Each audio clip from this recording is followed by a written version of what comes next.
Welcome back to episode 5 of Switchpoint, and it's certainly been a minute, but we are more excited than ever to jump right back in and share our love for the world of Nintendo. And today we have a new co host here, and Payne is going to be hopping in to join Switchpoint as our new co host. Hey, I'm back. I had to switch some things up for a couple months, but now I'm back. And we're here to talk about some Nintendo. We are. And I want to say for the Under the Plate fans, the Beyond the Conduit fans, I can't even speak, the Beyond the Conduit fans watching, I've heard, I've definitely gotten some direct messages about, where's Payne? Where's Payne? Payne is coming back. He'll be on some stuff hopefully soon. But yeah, we're really excited for that. But I mean, honestly, let's just jump right in because it's a big week for Nintendo fans with the release of Xenoblade Chronicles X Definitive Edition. Yeah, just a few days. And this has been like the Wii U port people have been begging for the most. And it's taken 10 years. We finally got it though. No, absolutely. I mean, I think it's so funny because this was the game that people in 2017 were like, oh my gosh, Nintendo, it makes so much sense. It did terrible, but it's an amazing game. Bring it over. And we get, okay, you know what? You're going to get Mario Kart 8 Deluxe. You know what? You're going to get Super Mario 3D World. And I was, as someone who did not own a Wii U, which is like crazy to say, I feel like I committed a war crime. I did not own a Wii U simply because, like, one reason or another. But I have loved all the Wii U ports. Like, oh my gosh, it's been awesome. I have the entire library basically. But I was hoping, I was like, please, please, please, 3D World, and so we got it. I was super happy. But as a just too big, I can't even describe it, of a Xeno fan, like I needed Xenoblade X, and so the fact that we're finally getting that, Elma's coming to the Switch, we're chilling. Yeah, and it's getting upgraded. I'd say it's getting upgraded more than any other Wii U port except maybe Mario 3D World. Yeah, I mean it's a lot. We've got the new story content, a ton of quality of life changes, new music by Hiroyuki Sawano, which is worth $60 alone, and everything else. I mean, I'm just so excited to kind of see what they're gonna cook up for this, really for this, new story stuff. I mean, not to dive into spoilers because I know that this is a general podcast, but I definitely think that the goal of this content is likely going to be tying it to one, two, and three. I'd be inclined to believe the same, because, well, any Xenoblade fan knows how those games end up interconnecting in at first subtle ways. So I think X will probably end up continuing that trend. No, for sure. I mean, and I'll tell you, bro, but no, Takahashi swears, oh, it doesn't connect. It's not connected. I will never forget. I will never forget what he did with two, where he was like, oh, it's not connected, I swear. And then, oh, hey guys, guess what? It's definitely connected. And didn't see that one coming. But yeah, no, X is going to be awesome. And I'm really excited. And I think, if you were to, okay, if you were to pitch this to someone who had never played Xenoblade before, like how would you pitch it? Because I've been trying to get people, I had a video, I made one of like, yes, you can start Xenoblade X as a newcomer and enjoy it, this and that. But I'm kind of sitting back and I'm like, I really want to make sure people and just more casual Nintendo fans experience this game because it's basically the predecessor to Breath of the Wild in so many Oh, ways. yeah. Like, if I were to pitch Xenoblade X to a newcomer, well, first off, well, the story isn't that connected really to Xenoblade besides some references. Well, that could change in that epilogue. I know, But I know. in general, I don't think that's anything a newcomer would have to worry about. Um, as an open world game, like I don't think any other game has replicated the feeling of Xenoblade X because it's almost like a Metroidvania in a sense where at first like you're dropped into this world, you do like, the basic first couple hour tutorial type stuff, and then you're just pretty much free to do what you want. But like every like couple dozen hours or so, you get like some type of evolution on the gameplay. Like when you get your first scale, roughly 30 to 40 hours in, it's like, wow, now I don't have to hot foot it everywhere and can drive and can fight some of these bigger monsters. So that just, the world just kind of doubles up on itself every 20, 30 hours, giving you new things. And most open world games don't do that. No, they really don't. And it's kind of one of those things where it's like, we can talk about how big this world is, but you just can't experience that until you actually play the game. Like, I'm telling you, there's this 1 2 second shot of the trailer, of one of the trailers, and it's the new Skell, the set, with the samurai sword, and turned into like the bird, and it's like zooming through this area, and you just see it go under this arch and go up, and it's just this just massive world. And I'm like, man, I forget sometimes just how massive Xenoblade X is, because the verticality of that world is very similar in a way to Xenoblade Chronicles, and just how they handled like this whole, just giant vertical maps, in Bionis and Mechonis, but it's just an open world, and it's just crazy, man. And oh, dude, just seeing the scale flying around and listening to "Don't Worry, Screw the Haters," I'm It's a super good excited. song. I really love it. It's a great song. I mean, dude, I'm sitting here. It's so funny to me. I was talking to a friend about this the other day. It is so funny to me. It's so humorous. The fact that the music was one of the most hated parts of Xenoblade X for many people in the West, which is just crazy, by the way. And now everyone's like, That reminds me of like they did the same for like Bravely yeah, Second. yeah, Like people just hate when yeah. new composers come on for some reason.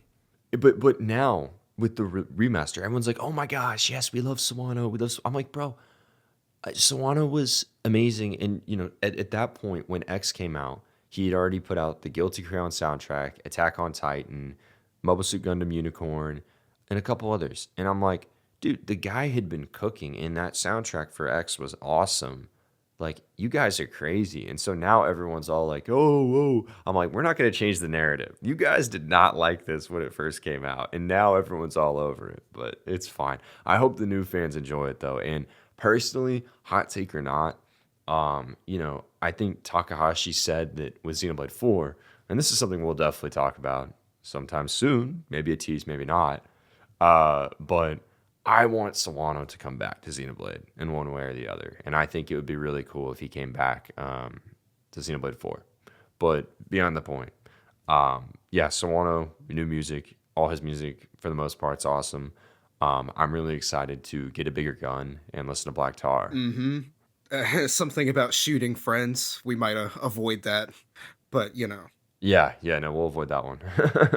Oh, and if you're playing through Xenoblade X for the first time, my best advice to you, and one of the most amazing things about this game is there's just so much to do, and there's so many things you can do, and just really just do whatever and approach the game how you want, just because that's how it's kind of made.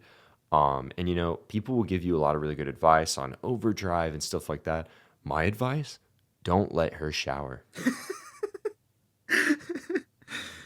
uh, Just don't do it.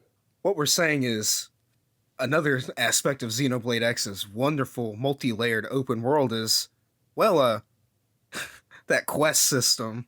Yeah. There's decisions. So pretty much anytime you replay this game, you can do something different too. Yes. And when I say don't let her shower, your decisions completely change the rest of the game. So keep that in mind and know that your life is on the line. Not literally, but figuratively. But definitely hold some weight, because some of the decisions are really funny, and you might choose something you think is innocent, and it's like, oh, wow, that really just changed a lot. So don't let her shower, point being. Don't let it happen. Like, hey, those 5 words you're about to say to this person can ruin like 10 people's lives. You better be careful. Absolutely. But yeah, no, Xenoblade X this week. That is the last official dated Nintendo game of the year. It's crazy. So beyond that, really, we've got Metroid Prime 4 this year at some point. We've got Pokemon Legends ZA in later this year, and it's kind of open.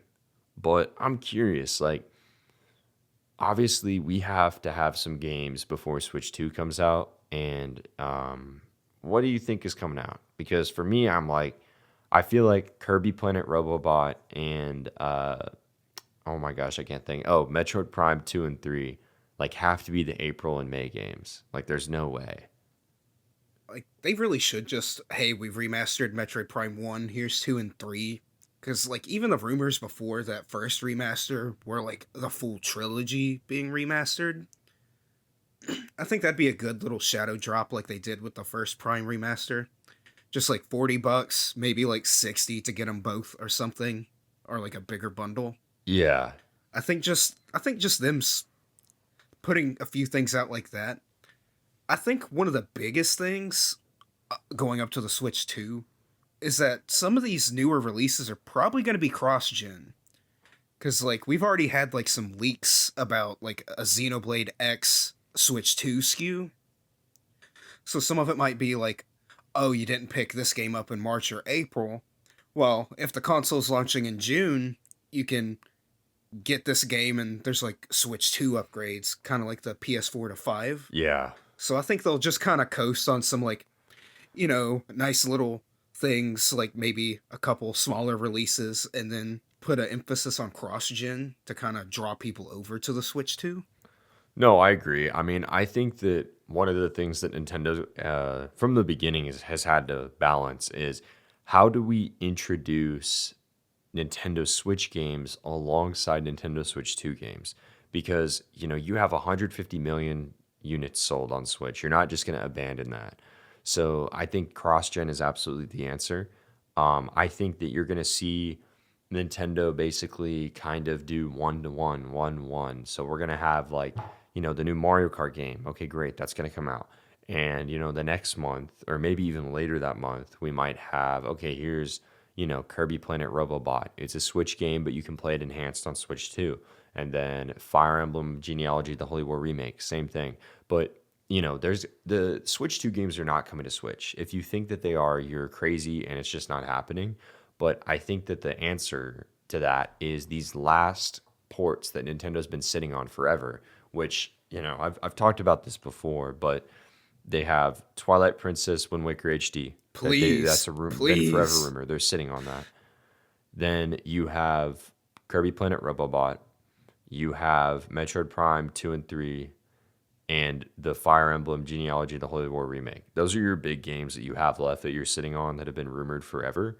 So I think realistically, all four of them will release this year, and Nintendo will just spread them out as kind of fill-in releases. But here's the thing: it's really good that they're doing this because obviously we are not getting a new Zelda game this year. There's no way.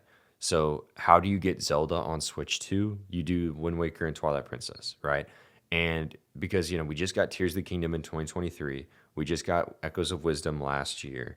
So it makes no sense to have a new Zelda game this year. There's just no way. So that's how you get Zelda. And like if I'm being honest about Echoes of Wisdom, I love Zelda, my second favorite franchise, but I'm not playing that till I get I it don't on blame you. Switch 2. Just those performance hitches in the overworld. Like Link's Awakening had some performance dips, but it wasn't that intense overall.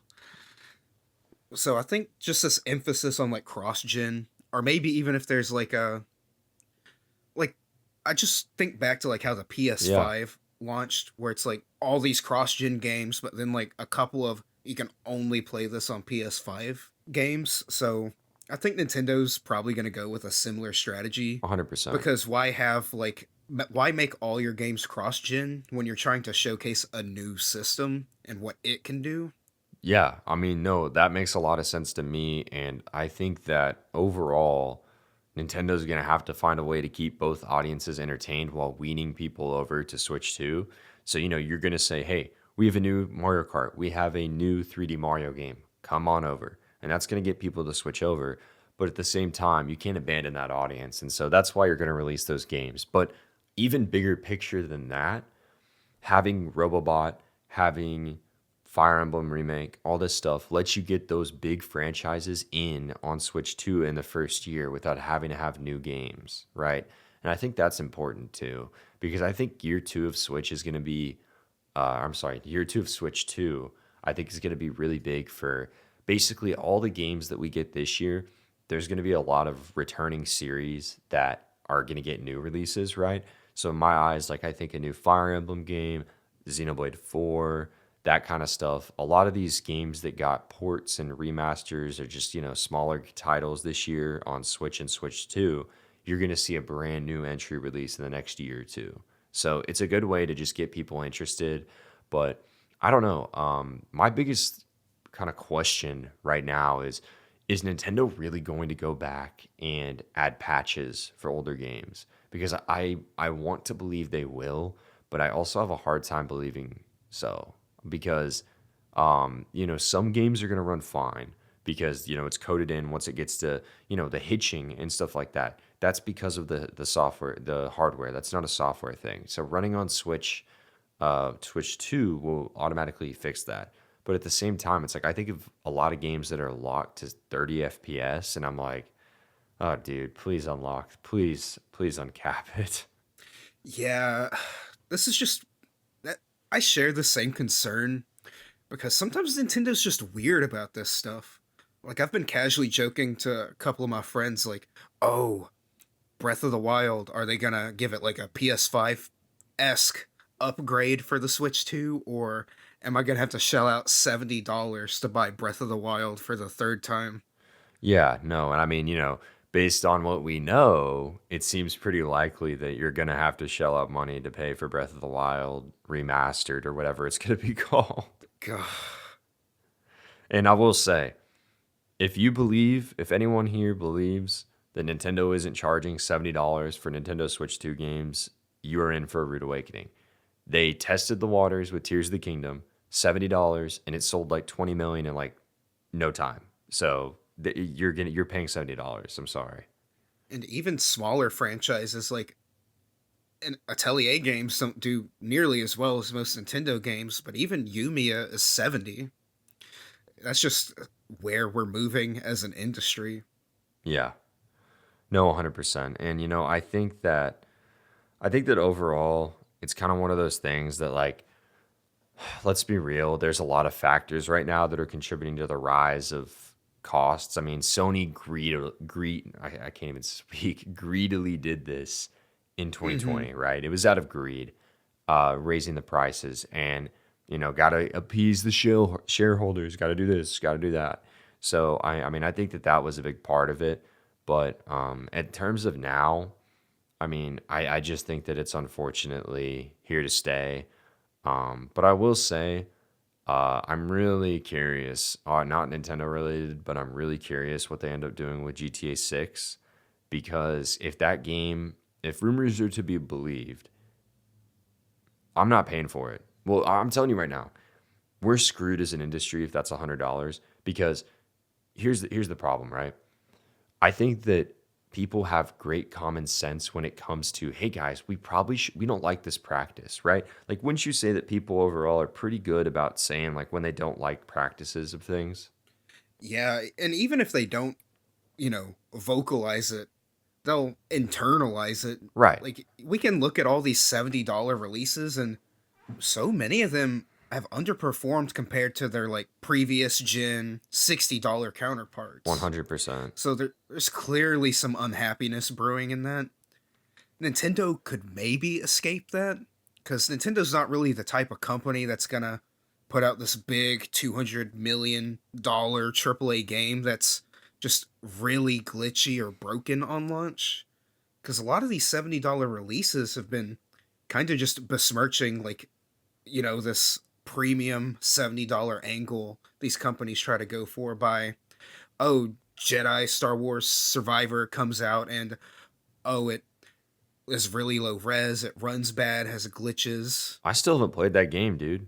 I bought it Black Friday, No, like, same. I got it for like $30 or $20. I haven't played it whatsoever. And I'm a huge Star Wars fan.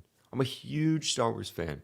But oh my gosh, I haven't played it because I heard that it's still broken on console. They just never cared to fix it. and I hear it's even worse on PC, which is unfathomable in some regards. Like that's so ridiculous. $70, by the way. Yeah, no, it's insane. But I was gonna say, like, when I talk about people being good at vocalizing things they don't like, absolutely.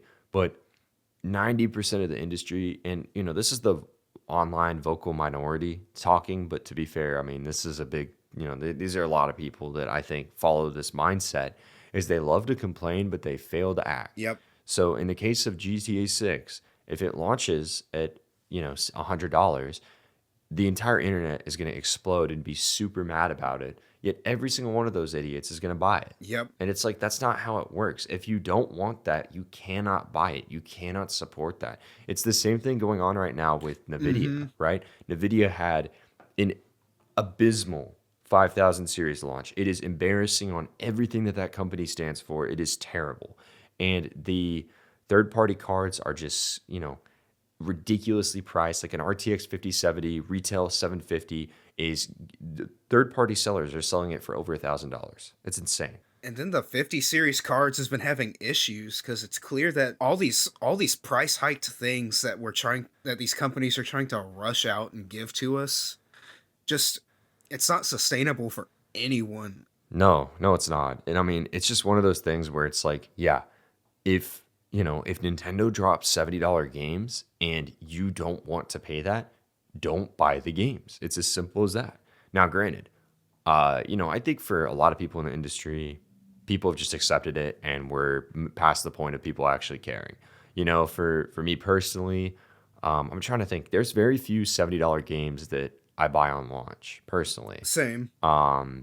Granted, just being transparent, there are definitely a considerable amount of games that I would have bought that I review and get a copy provided by the publisher.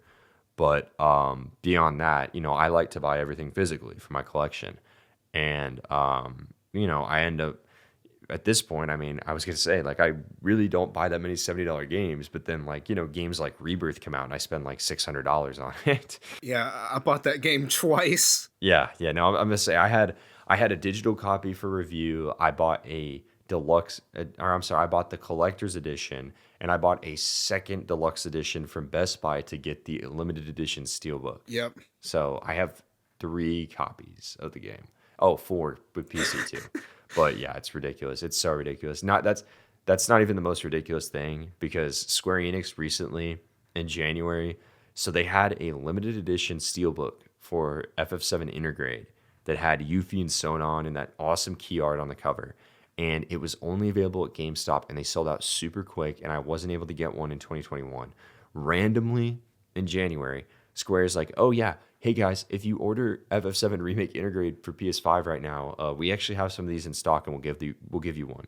So I instantly paid for another $40 copy of Intergrade to get that steelbook, and it was so worth it. But yeah, I have too many. FF7's a thing. But I think that you got to take a step back and think about, what are my spending habits? What games do I buy? Because like for me, this year the only game I've bought my copies of Xenoblade X, of course. But beyond that, it's like the only other game that I've bought this year already is I actually this morning pre-ordered the Death Stranding 2 on the Beach Collector's Edition because I gotta. But I mean, I'm gonna be buying 2 copies of that one because it doesn't come with a physical. Like I hope that if Nintendo consumers are upset about it, that at least you try to not buy the games because if you buy the games, which let's be honest, this is just going into the void. Everything that I'm saying right now is going to the void because the Mario Kart 9 or 10, whatever they call it, is going to sell 15 million copies like instantly. And, people are not going to be like, "Oh, it's $70. I can't pay for it." Like, no, you're going to pay for it. Like, people who love something enough will put themselves at financial risk to get that thing. No, no kidding. Speaking from experience. But Yeah, no, I mean it's one of those things, man. I don't know. I just don't think that it's gonna have any effect. But I will say the GTA 6 thing definitely could have rumbling effects in the industry. I mean, I will commend Nintendo though. $70 games started in 2020, and besides Tears of the Kingdom, they have done 60 every single game, and 40 and 30 and 50 on some. But they have not charged $70 for any other game in 5 years. So I'm not gonna sit here and go, "Oh, amazing corporation," but like I at least respect the fact that they didn't charge $70 for Switch games. and I also feel like Nintendo's a very family and kid-centric company. I wonder if they have a bit of like if they're kind of towing around the $70 a bit because ultimately if one of the largest parts of your install base is like children or not adults, they don't really have that kind of money to spend and usually have to wait for something like Christmas or a birthday to get like a bigger release. Yeah, yeah. So that's something else to consider. No, absolutely. I mean, yeah, Nintendo is predominantly has, young adults and teenagers and children and families, right? That's just a huge market for them. Big, by far bigger than PlayStation and Xbox. So you definitely have to consider that. And I agree. I mean, I think that, affordability is a huge thing for families, but I will say the one thing I think that people fail to realize about Nintendo every time is the fact that Nintendo sees the price as the value of their software, right? So there's a reason that games don't go on sale very often for them because Like, and it's usually only like, oh, instead of paying 60, you can get like Mario RPG for like 45 or something like that. right, right. Because that price to them, to Nintendo, that price reflects the quality of that game. So if they were to just say, okay, you know what, I mean, dude, there's a reason. There's a reason that Mario Odyssey and Breath of the Wild are still $60 today. There's a reason. And that's because if Nintendo stepped back and said, okay, we're cutting the price to $20 a piece for these, that almost like devalues like how good of quality the software is in their eyes, right? And what's funny is that all these $70 games within like 2 months get price cuts. Yeah, yeah. Or even like what, FF16 right now is like $30 on PlayStation Network. Yeah, and I mean, 16 for a while was like $20 for Black Friday. I mean, my favorite, I mean, now bad example maybe, but my favorite's Ubisoft, right? Because Ubisoft is like, okay, Avatar, Frontiers of Pandora.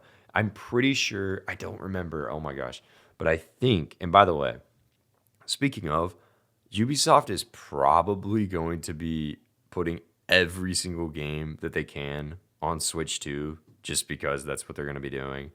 Okay, yeah. So Frontiers of Pandora launched on December 7th, 2023. Okay. And I kid you not, just 2 weeks later for Christmas sales, it was already like $30 off.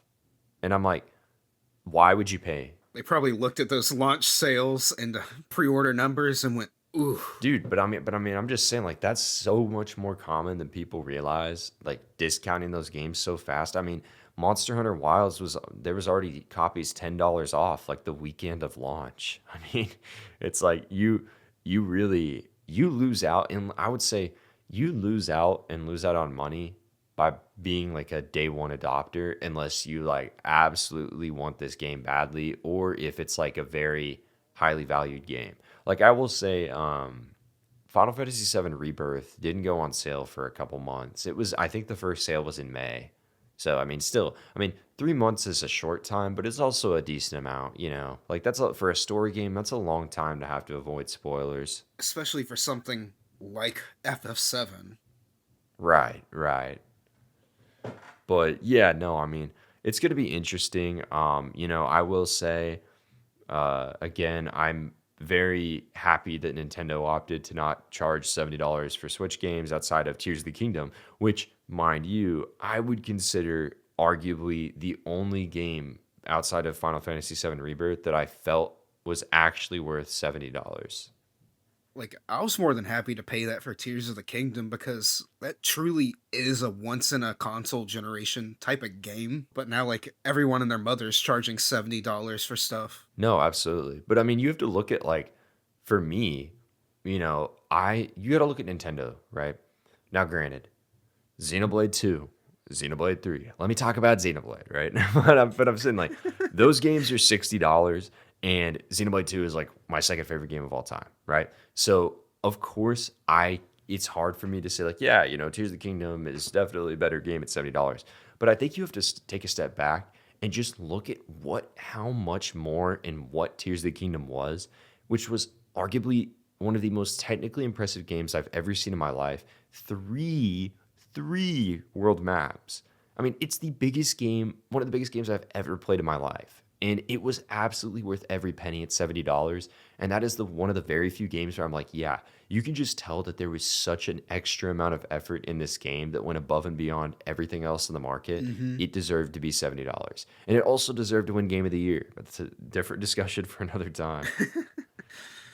But yeah, like if you're gonna make me pay a premium price, I need to feel like I'm getting a premium product. 100%. And Nintendo of all these game publishers is the company that I would trust the most for that, to be fair.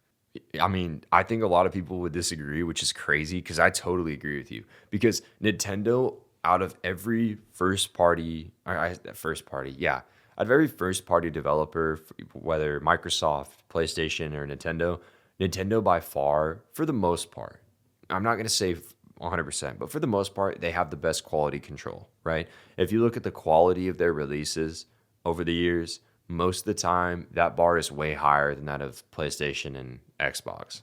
Xbox, just problems arise here and there, and I love Xbox, but there's just problems that always pop up with them and releases here and there that are just like, why did this happen? Why is this missing? Why are there bugs? And then with PlayStation, it's like PlayStation puts out good games, but like also like these are $315 million games that are 12 hours and make me sit back and be like, I don't know what's going on with this industry. It's just there's a lot of nonsense out there right now. There really is. So I kind of want to transition to talking about some really interesting stuff that popped up this week. So there were quite a few, and I guess one of them was last week, but it's okay. There are quite a few Nintendo patents that have popped up.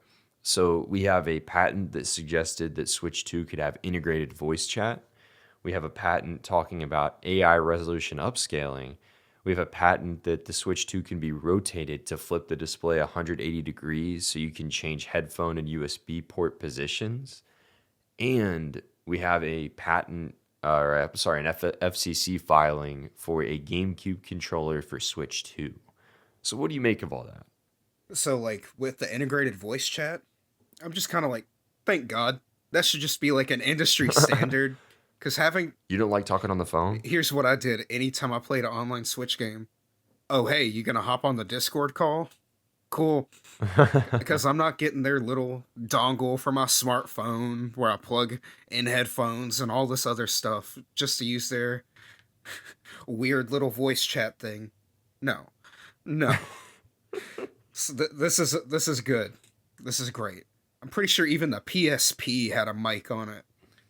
But now that, especially with like PS5 having like the mute button on the DualSense with more emphasis on the mic and game chat, this is a very smart move, especially with such a huge install base, like on Switch 1 already. The Switch 2 just has to give flat upgrades like this. 100%. I mean, I think like, yeah, the voice chat thing is really interesting to me because I'm almost wondering if that is what that C button is about, right? Like communication or something. Like if Ah, that C button is gonna, because here's my thing, right? I'll be for real. I've said this to people. I need to make a whole video on this. Like it's got to happen. But the one thing I want the most from Switch 2, and I know that this is so like people are gonna be like, no, you don't want this game. No, you don't want this game. No, I want achievements. I have almost 80 platinum trophies on PlayStation. I love platinum hunting. I love trophy hunting. Like, give me achievements, Nintendo. So, my hope with this voice chat stuff is that we actually get a full profile system that is more than friend code hours played. Like, I want to be able to customize my profile like I can on PlayStation. I want it to be able to have all this stuff and be awesome. I mean, look, I was jumping for joy when they finally added icons and we got the Xenoblade icons. I got my Mithra icon. I'm happy. I'm happy. and it took ages. It took too long, man. Like that's all I wanted. I like literally I remember whenever they first debuted the icons, like I said like I was like, "Oh my god, like just let me get my Mithra icon. Let me get my Xenoblade icon." No, never anything. And then finally with Xenoblade 3, they dropped them. And it was like, "Oh my gosh, like it's real, it's real, it's real." But, And then when the three icons dropped, I'm like, okay, so where's two? no, but it happened. But it happened. And we even got one too. It was awesome. So, I mean, honestly, I just hope that they really redo the entire socials part of Nintendo Switch. Like, I want to be able to customize my Mm-hmm. profile. I want to be able to have achievements. I want to be able to, see all my hours, chat with friends. I want to be able to, actually send people messages on Switch. And I think that this voice chat is key. Because, like, if we could actually form parties and all that, like, Yeah, It'd be great. that'd be so And sick. you know what they could do? Bring back Me Plaza from the 3DS. Just have it be like some kind of communication hub where you can kind of just chill or something. Even that'd be cool. Yeah. No, 100%. I mean, think about if they did something like that where there was like Me Plaza, but you could basically like, it randomly threw you into a lobby every time you joined Switch 2 and like you could just randomly connect and pair up with people from around the world wanting to play certain games. And that'd be like Miiverse too. Like just have all these little yeah. Yeah, yeah. I almost imagine it, and maybe this is a crazy comparison, but I almost kind of imagine it as like I forget what it's called, the battle Oh hub yeah, yeah, from yeah. Street Fighter 6. You know what I mean? Like where you could just walk around and just hop on a game with someone like that. Like that would be so cool. Oh my gosh. But I'm sitting here like, yeah, dude, they've got to overhaul that. And that voice chat's going to be key because yeah, I had totally forgotten about the whole adapter dongle situation. Like that's so crazy to me. Like that is I feel like Nintendo thought that they were being really innovative with that. And that ended up being like, I don't know, man. That's some 2006 stuff. I don't know. I mean, I guess at least phones are all USB-C now. I guess they could just release one dongle. Dude, no, man, no. Like, they gotta do, like, man. And, like, that's the thing. I'm with you. Like, even when I'm playing with someone on PlayStation, I just played Split Fiction with a good friend of mine a couple weeks ago. We talked on Discord. I'm not doing the whole PlayStation party thing. But the fact of the matter is that it's there. And a lot of the times, just having that ability to, hop on is great. I mean, I played a lot of, I had a league that I played in for a good bit with College Football 25. And I would just hop in parties on PlayStation with the guys I'm playing with. And that just made life so much easier. It's got to happen. I mean, it feels like, oh man, this is like it's something so easy. And I feel like having this, it's just something that they've just kind of been behind on since like the Wii. They really have. And I think that if you're Nintendo and you're sitting here just like, okay, what can we do that is not going to require too much of an investment, but is going to really bring the Switch up to modern terms? Voice chat. Achievements, please. Now, granted, what the heck is Nintendo going to do? I have no idea. But, like, man, let me get, like, like, I'm sitting here, I'm losing my mind sitting here thinking about this. Like, what, okay, really stupid question. What is Nintendo's platinum going to be? Because in my eyes, I'm thinking Mario Star. that's exactly what I was gonna say. Is like a rainbow star, and like okay, you have to get your rainbow star trophy or something, and that's like what you get. But that's exactly what I was thinking. Oh But I'm like, man, god, you know what I I, just thought? So what? your achievements are star bits, and you slowly feed a Luma until it gets big. Oh my gosh. But I'm sitting here like, man, like, I mean, maybe I'm alone in this, and like, feel free to be like, Noah, shut up. We don't care about your platinums in the comments. That's I mean, I fine. have like a But dozen of them, so right, but here's my view of it. Right, for me, those achievements make me want to do more in the game, and I'm like, man, I play Nintendo games to death, and I'm sitting here like, dude, I feel like I would get so much more out of these Nintendo games if they had achievements for even just silly things. I'm like, I just there's a sense of satisfaction you get from it, and I really hope it happens. I can't believe that they've never done that before. Like it needs to happen. I mean, I will say what does give me some hope is that Monolith Soft actually added achievements in Xenoblade 3 and they're like in the settings. Um so, I don't want in-game achievements. I want real achievements on my profile. Be like, "Yeah, bro. I got how many rainbow stars you got? I got 17." Like let me tell the people. But I'm like that. and having achievements for certain kinds of games just kind of helps because like developers don't want they're spending years making all this content. They don't want people to just not see it or experience it. And achievements on games like Breath of the Wild or Tears of the Kingdom could definitely help draw certain players' attention to things that they probably didn't even know they could do.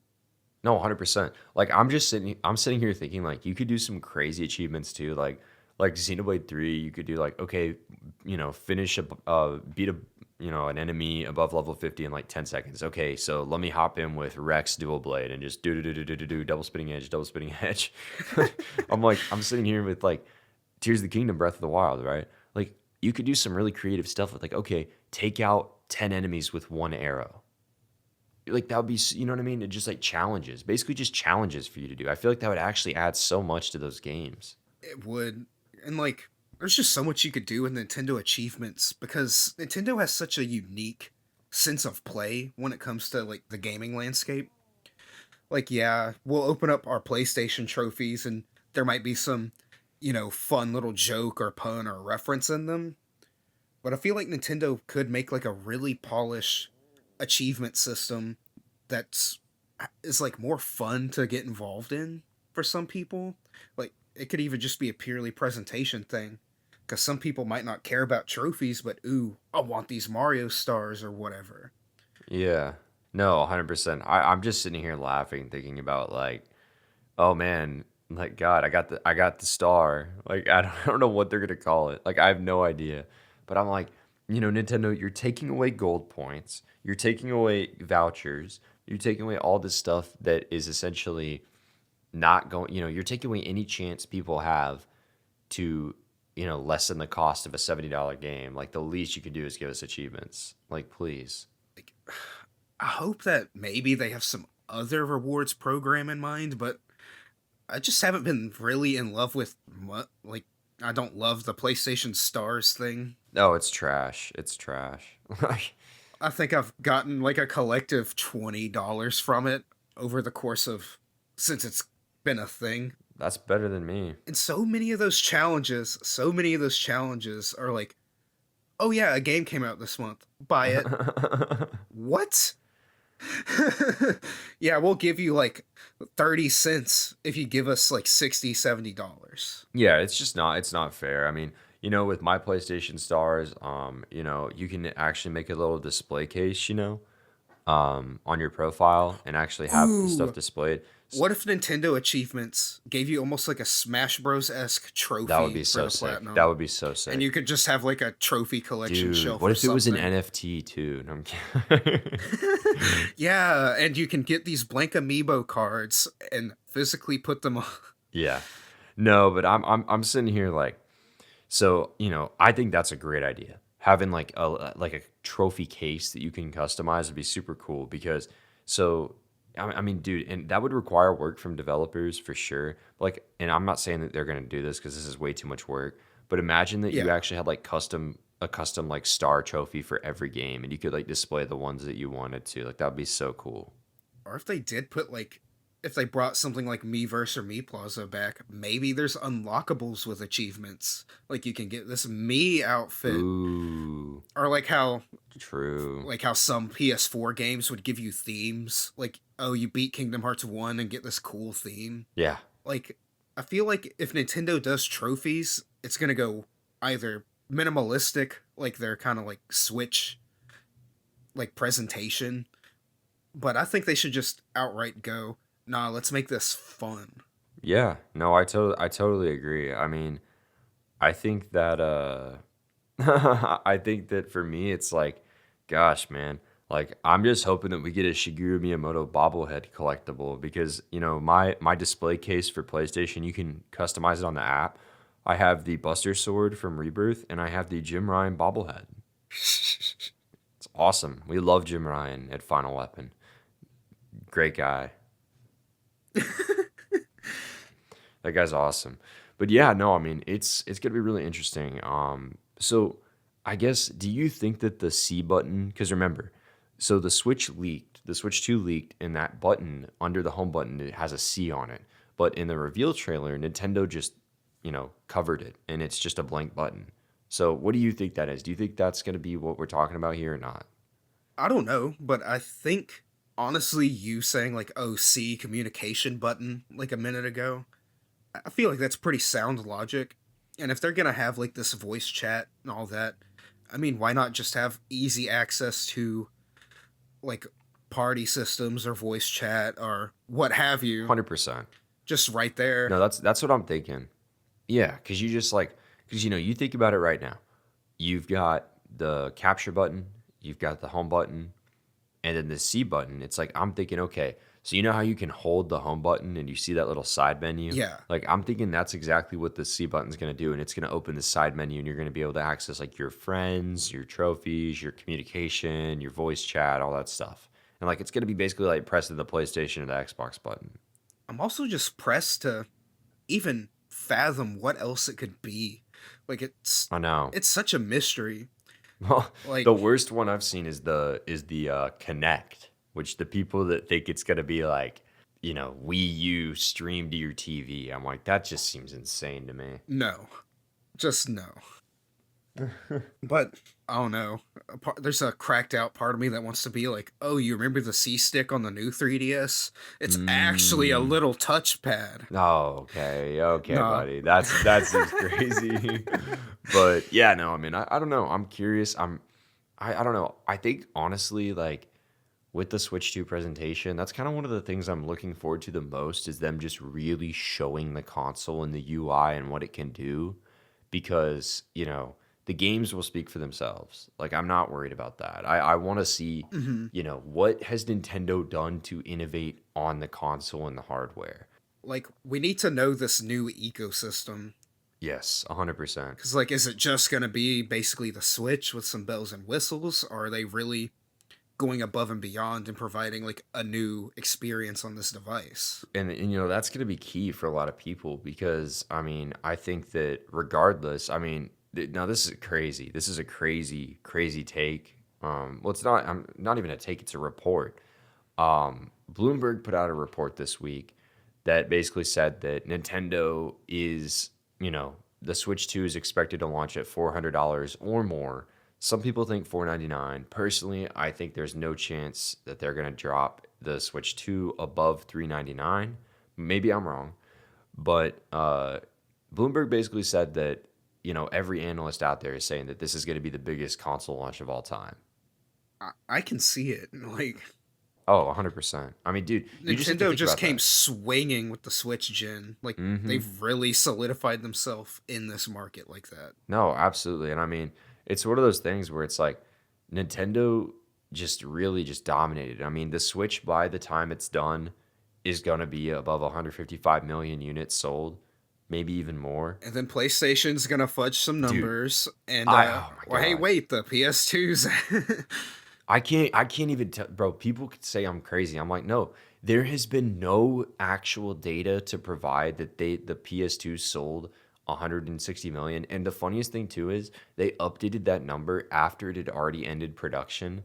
I'm like, I don't believe it. I think it's a lie. It's totally a lie. Like, come on, guys, the PS2's over 20 years old now. I think we can have a new best-selling console, Yeah, no. and you're still gonna be in the top like three. Yeah, it's you, the DS, and the Switch. And it's like, yeah, great. Those three consoles did so much. And like everyone still talks about the PS2. Like, there's no reason to get all jealous about it, Sony. Well, yeah, that's the name of the game for Sony, I think.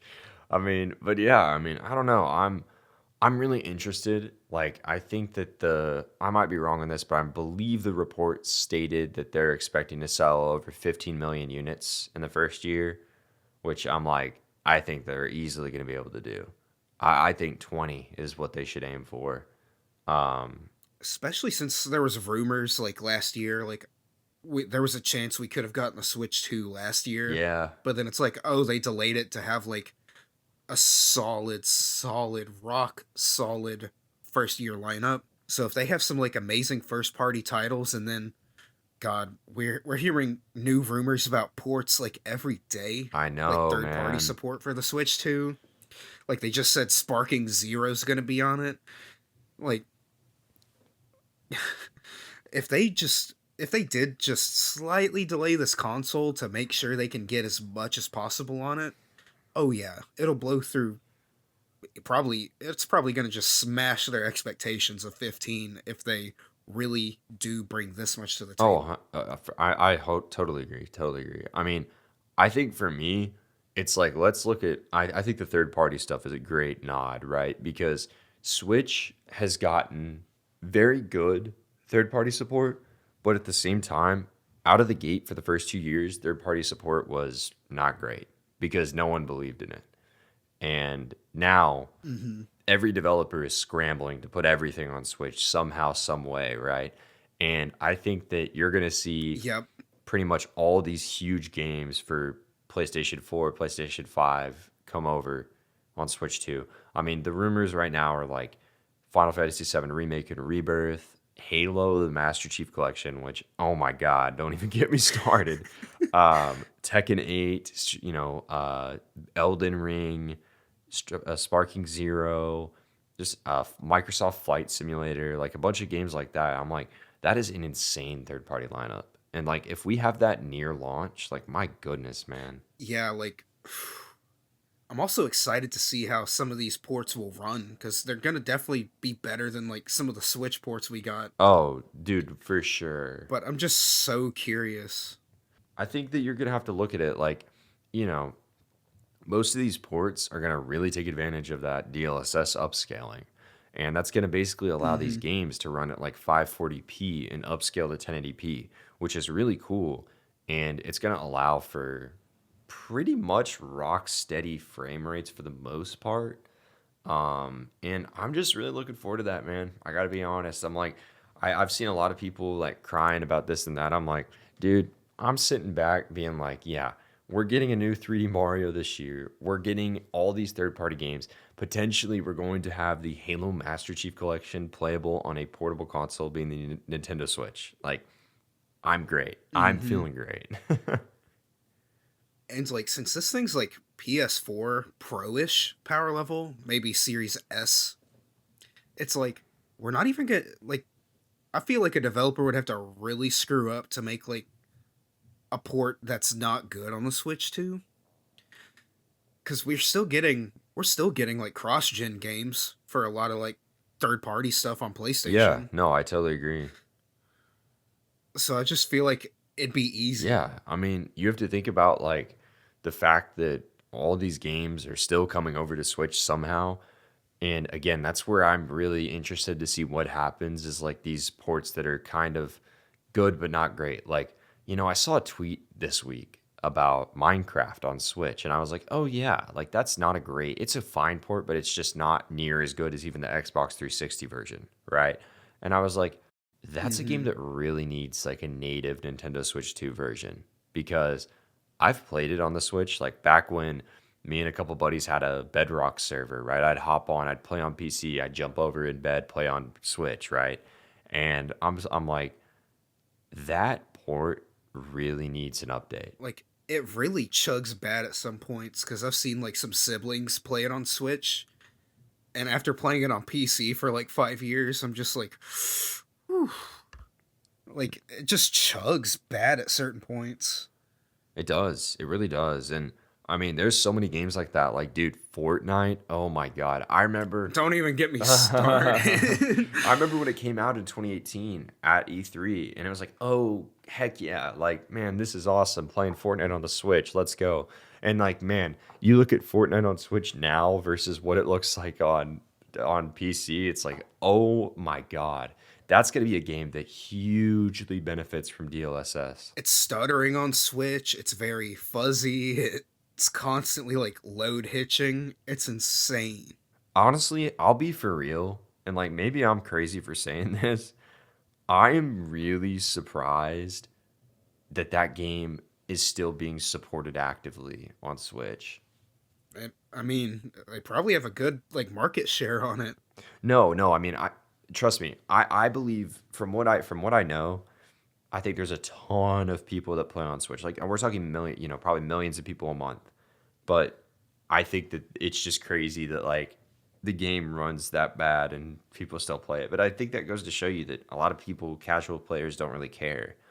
And I will say, I think another really interesting thing is like you got to think about all these bigger games that are going to be coming. Like I think the new Rainbow Siege X or whatever it's called, that'll be there day one probably if it's out by then. Marvel Rivals is 100% going to be there day one, and Oh so you're going yeah. to see all these huge third-party games that are giant in the multiplayer scene come over, and it's going to be really cool. I'm honestly just excited for Nintendo fans that aren't really interested in these games or haven't had the chance to play them, and I'm excited for me to be able to play them on a portable console. I mean, that's the beauty of it, man.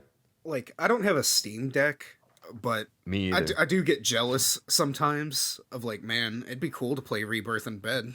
No, No, I mean, that's the thing, man. It's like I have been under like, all right, we're too close to, I really thought about buying a Steam Deck in like 2023, but I was like, all right, like we're too close to Switch 2. I don't want to buy it and like whatever.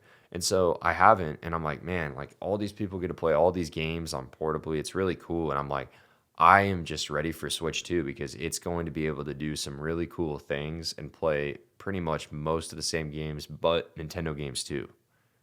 Yep. And Steam Deck's also interesting because when I think about it, I feel like a lot of indies that get like Steam Deck verified, I feel like the Switch 2 would be just perfect for some of these people. And even some of these bigger AAA things that get Steam Deck verified, like surely the Switch 2 is going to just be a hop skip away like from that power level.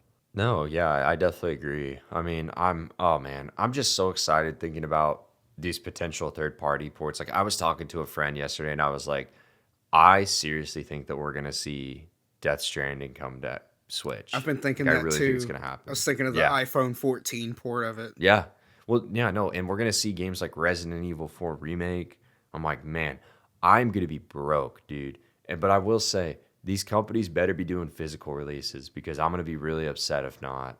But, I I guess that mean, brings up another thing I just thought about. So clearly these Switch 2 cartridges are probably going to have the same limitations in terms of like manufacturing cost and size as the Switch 1. So I'm just thinking, man, how big are some of these games going to be? Are we going to like for bigger releases get more of these download like code type things in the box? well, here's the thing. Yes, they are using they're using cartridges, but they're actually going to be better. Oh, They're going to be from the rumors out there right now are that the cartridges are going to use fifth gen Samsung technology to be able to read up to 1.4 gigabytes a second, which means that there's going to be way more storage available and they're going to be way quicker to read. So awesome. Almost like a mini SSD. right, right. And using that 3D, probably I might be wrong saying this, but I think 3D NAND is the technology at play, um, which is really great. And I think that I mean honestly, I'm just curious what they're gonna do. Like, are they really just gonna do the 3DS thing and just have the little notch? Like, I'm so curious. I wonder what would happen if it's like a barely different cartridge and you put it in a Switch 2. They push out a firmware update like you can't play this on this. Yeah, right. Like, oh, trying to put your 3D Mario game in Switch One. It's like, yeah, your console's gonna explode if you try to play this. Please don't. But man, to think we'll have most of these questions hopefully answered within the next 2 weeks. Yeah, it's coming up. I mean, that's kind of one of those things where people are like, "Oh man, the Switch 2 reveals forever away back in January." And I was like, "Dude, it's going to fly by." I mean, like we've had game releases and stuff and March especially has been moving super fast, but yeah, I mean, we're going to get to Xenoblade later this week and we're going to blink and it's going to be out, which is insane. So, I'm super excited for it. I think that this is really one of those things where like, we're going to be just in and out and guess what? I mean, we're going to have Switch 2 and we're going to have a date. All right, so yeah, I mean, we'll definitely have more to share next week in terms of our predictions of, what's going to get shown off here and there, but I mean, I think at the end of the day, if you're a Switch owner, you got a really, really good game to look forward to this week in Xenoblade X Definitive Edition. And then you got a whole week of speculation to have fun with. Yep. But with that being said, that's going to do it for episode 5 of Switch Point. Thank you all so much for tuning in. And be sure to let us know your thoughts, comments, topics you'd like to hear us chat on in the next episode. And we'll get to it and catch you next time. But thank you again for listening. See you guys later.